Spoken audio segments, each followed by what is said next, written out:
ఓం సమర్థ సద్గురు సాయినాథాయ నమః. శ్రీ సాయి లీలామృతం అధ్యాయం 12. దక్షిణ. సృష్టిలో వాస్తవానికి సర్వము భగవంతునిదే. మనకు సర్వము అయాచితంగా ప్రసాదించిన భగవంతుడే మనపైన అనుగ్రహంతో సద్గురువుగా సాక్షాత్కరిస్తారు. ఆయన ప్రసాదించినదే కృతజ్ఞతతో వారికి సమర్పిస్తున్నామని గుర్తించటమే దక్షిణలో ఉండవలసిన భావము. అందుకే బుద్ధిమాంద్యం వలన భక్తులు మనసు మార్చుకొని మొదట ఇవ్వదలచిన దానికంటే తక్కువ ఇచ్చినప్పుడు అతడు మోసం చేస్తున్నాడు అనేవారు సాయి. కొద్ది క్షణాలు కూడా మనసును ఇంద్రియాలను నిగ్రహించి ఏకాగ్రం చేయటము ఎంతో కష్టము. అలాంటప్పుడు సద్గురువు ఎంతో కృషి చేసి నిరంతరము సహజము అయిన జ్ఞాననిష్టను సాధించి ఉండాలి. ఆసక్తితోనే అనుక్షణము భక్తుల కష్టాలు కోరికలు తీరుస్తూ పరమార్థాన్ని చేకూరుస్తున్నారు కదా. ఇది తెలిస్తే కానీ ఆయనకు కృతజ్ఞత ఎలా తెలుపుకోవాలో అర్థం కాదు. సద్గురువు కోరేది అలాంటి అవగాహన, కృతజ్ఞత, ప్రేమలనే. కారణము వాటి ద్వారా మాత్రమే మనము తరించగలము.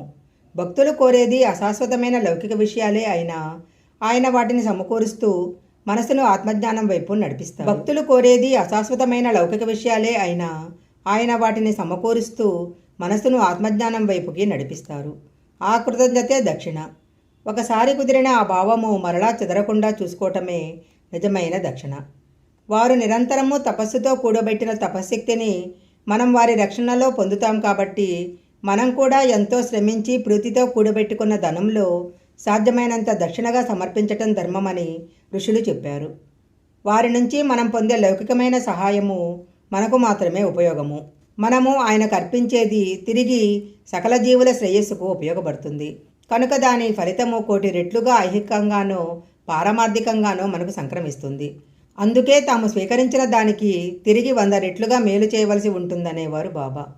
అధమపక్షంగా దక్షిణను దానంగా తలచిన ఆ దానాన్ని స్వీకరించే వారి ప్రాశస్తాన్ని బట్టి దానఫలం ఉంటుందని శాస్త్రము.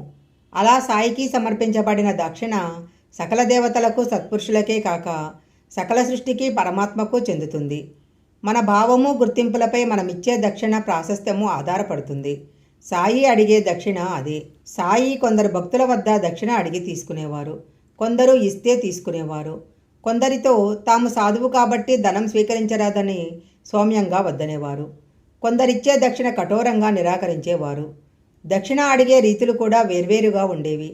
కొందరి వైపు మౌనంగా చేయి జాపేవారు. కొందరితో దక్షిణా కుషణ ఏమైనా ఇస్తావా అనేవారు. ఎవరైనా ఇవ్వకున్నా ఏమీ అనేవారు కాదు. అబద్ధం చెబితే బయట పెట్టేవారు. అయిష్టంగా ఇచ్చిన ఆ పైకము అన్యాయార్జితమైన స్వీకరించేవారు కాదు.